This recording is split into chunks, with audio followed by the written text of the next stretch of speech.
আসসালামু আলাইকুম প্রিয় দর্শক শ্রোতা। আশা করি যে যেখানে আছেন ভালো আছেন। তো আজকে খুব গুরুত্বপূর্ণ একটা বিষয় সেটা হচ্ছে একটা আ গ্রেইন, ভেরি ইম্পোর্টেন্ট এবং পজিটিভ গ্রেইন সেটা হচ্ছে খুব ফাইবার রিচ, প্রোটিন আছে, ভালো ভিটামিন, নিউট্রিশন সবই আছে। এভরিথিং আমরা এই গ্রেইনে পাচ্ছি। সেটার নাম হচ্ছে ফক্সটেল মিলেট। আ এটা এখন বাংলাদেশে হয় অনেক জায়গায়। আর ইন্ডিয়াতে, চায়নাতে, ভিয়েতনামে বা আমেরিকা, ইউএসএ, ইটালি বা ইউরোপিয়ান কান্ট্রি অনেক জায়গায় হয়। জাপানে হয়।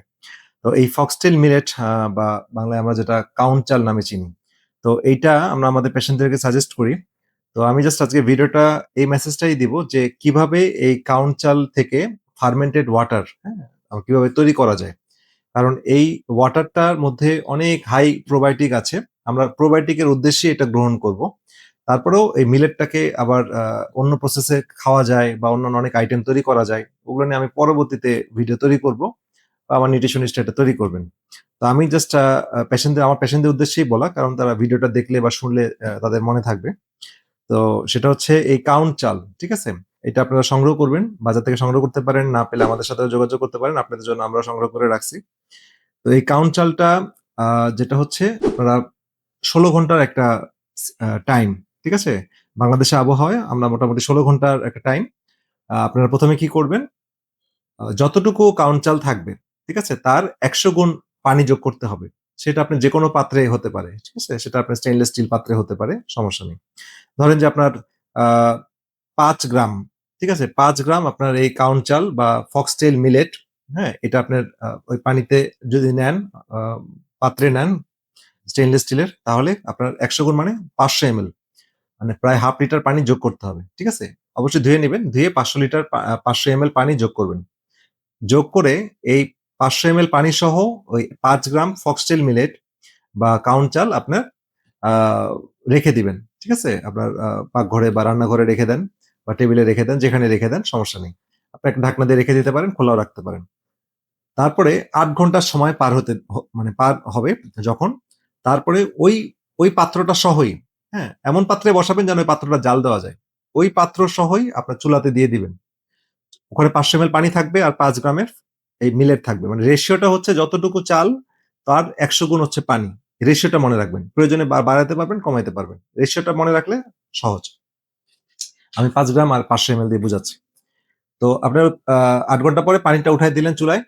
১০ থেকে ১৫ বা ২০ মিনিট, হ্যাঁ? একটু কম বেশি লাগতে পারে। ধরেন যে সর্বোচ্চ ২০ মিনিট। এর মধ্যে একটু জাল দিয়ে আপনি এখান থেকে জাস্ট ভাত ভাত হয়ে যাবে। ঠিক আছে? কাউন চালের ভাত হয়ে যাবে বা ফক্সটেল মিলেটের রাইসটা বের হয়ে আসবে। তো এই রাইসটা যখন হয়ে যাবে আপনি জাস্ট চামিচ দিয়ে উঠিয়ে এটা চাপ দিয়ে দেখবেন ভাত যেভাবে আমরা টেস্ট করে দেখি যে এটা নরম হইছে কিনা। আপনি দেখবেন যে এটা নরম হইছে কিনা। জাস্ট নরম হয়ে যাওয়ার পরে তারপর এটা কি করতে হবে? এটাকে পানি আর ফেলা যাবে না। ওই পানির মধ্যেই রাখতে হবে। আমরা যেহেতু ফার্মেন্টেড মিলেট তৈরি করব, ওই পানিটাকে ঠান্ডা হইতে দিতে হবে। ঠিক আছে? ও ওই জাল দেওয়া শেষ হলে চুলা বন্ধ করে ওখানে ঠান্ডা হবে। হয়তো এটা ২০ মিনিট লাগতে পারে। ঠান্ডা হবে। ঠান্ডা হওয়ার পরে এখন যে কাজটা, এটা মন দিয়ে শুনুন। এখন যে কাজটা সেটা হচ্ছে একটা মাটির সরা নিতে হবে বা মাটির যেকোনো পাত্র। যার বাসায় যেরকম আছে সমস্যা নেই। তো সেইটাতে আপনার এই পানিসহ এই কাউন চালটা যে ভাত হয়ে গেল, ঠিক আছে? মিলেটটা যে ভাত হয়ে গেল, সেটা আপনার সেখানে ট্রান্সফার করে দিতে হবে। ঠিক আছে? তো সেখানে ট্রান্সফার করে দিয়ে সেটার মুখ আপনাকে একটা সুতি কাপড় দিয়ে বেঁধে দিতে হবে। ঠিক আছে? তো বেঁধে দিয়ে আপনি এটা রান্নাঘরেও রাখতে পারেন, আপনার টেবিলেও রাখতে পারেন, যেখানে হোক বা চালের মধ্যে রাখতে পারেন। যেভাবে আমরা সাধারণত টক দই বসাই, সেই স্টাইলে আপনাকে বসাতে হবে।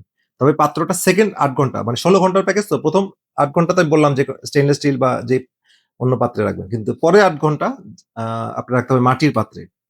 রাখার পরে আপনার এইটা ৮ ঘন্টা আবার ফার্দার ৮ ঘন্টা রাখতে হবে।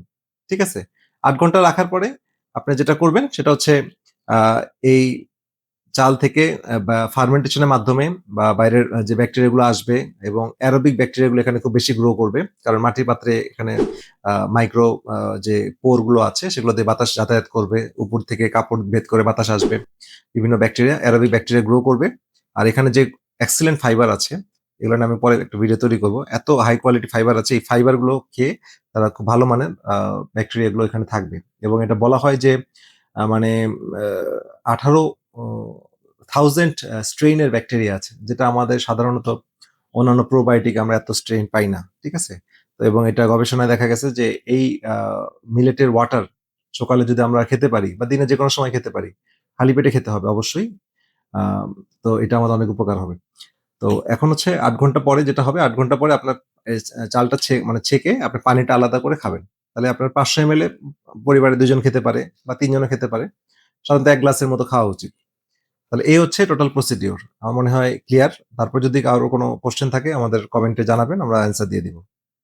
তো এটা হচ্ছে ফার্মেন্টেড মিলেট ওয়াটার তৈরি করার প্রসিডিউর, সিম্পল প্রসিডিউর। আর এই ওয়াটারের মধ্যে অনেক বেনিফিট, হ্যাঁ? আপনারা ইন্টারনেটে সার্চ করলেও পাবেন। আমিও বলে দিচ্ছি যে এখানে অনেক হাই রিচ প্রোবায়োটিক আছে। তারপরে আম এই প্রোবায়োটিকটা আমাদের যাদের আইবিএস এর সমস্যা আছে, যাদের আইবিডি আছে, যাদের গ্যাসের সমস্যা আছে, যাদের অতিরিক্ত হরমোনের সমস্যা আছে, ঠিক আছে? কারণ আমাদের বর্তমান গবেষণায় দেখা গেছে যে ভালো ব্যাকটেরিয়া আমাদের সবকিছুকে রেগুলেট করে। ঠিক আছে? আমাদের ব্যথা, আমাদের ঘুম, আমাদের হজম শক্তি, আমাদের মন মেজাজ ভালো রাখা, আমাদের এনার্জি, আমাদের অতিরিক্ত মেদবাহুল্য, এভরিথিং কন্ট্রোল করে আমাদের পেটের ভালো ব্যাকটেরিয়া। তো ভালো ব্যাকটেরিয়াকে সাপ্লাই দেওয়ার জন্য এটা একটা বেস্ট ওয়ে। আর অবশ্যই আমাদের শুধু পানিটা খেতে হবে। এখানে যে ভাতটা তৈরি হবে, ভাতটা আমরা আলাদা করে খেতে পারবো। সমস্যা নেই। কিন্তু পানিটা খেতে হবে।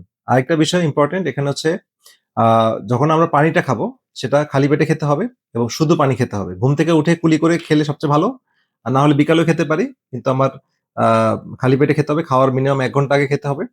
আ ০.৫ ঘন্টা বা ১ ঘন্টা আগে খেতে হবে এবং আ এই পানিটা যখনই আমি খাবো, আমি কোন খাবার যেন এর সাথে না যায় বা চালটা যেন না যায়। চাল গেলে কিন্তু আমার অ্যাসিড গুলো এসে এটার উপকারী ব্যাকটেরিয়া গুলোকে নষ্ট করে দিবে। শুধু পানিটা খেলে সরাসরি পাকস্থলী পার হয়ে এই ব্যাকটেরিয়া গুলো আমার ইন্টেস্টাইনে চলে যাবে। যেখানে আমি টার্গেট, যেখানে আমি চাই যে ব্যাকটেরিয়া গুলো যাক। ঠিক আছে? কোলনে যাক, ভালো ইন্টেস্টাইনে ভালো ব্যাকটেরিয়া যাক। তো এটার মাধ্যমে আমরা এই বেনিফিটটা পাবো। তো আমার মনে হয় প্রসিডিউরটা আমি ইন ডিটেইলস বললাম, এলাবোরেটলি বললাম। আ আপনারা এটা শুরু করেন। আর কারো কোনো কোয়েশ্চেন থাকলে আমাদেরকে জানাবেন। আর এটা আমার পেশেন্টের উদ্দেশ্যেই করা। যেহেতু তাদেরকে আমরা এটা রেকমেন্ড করি। তো তারা এইভাবে তৈরি করে নিবেন। ঠিক আছে? তারপর কোনো কোয়েশ্চেন থাকলে কমেন্টে জানাবেন। তো যাই হোক আজকের ভিডিও এই পর্যন্তই। পরবর্তীতে এই বিষয়গুলো নিয়ে আরো বিস্তারিত ভিডিও আসছে। সে পর্যন্ত সবাই ভালো থাকেন, সুস্থ থাকেন। আল্লাহ হাফেজ।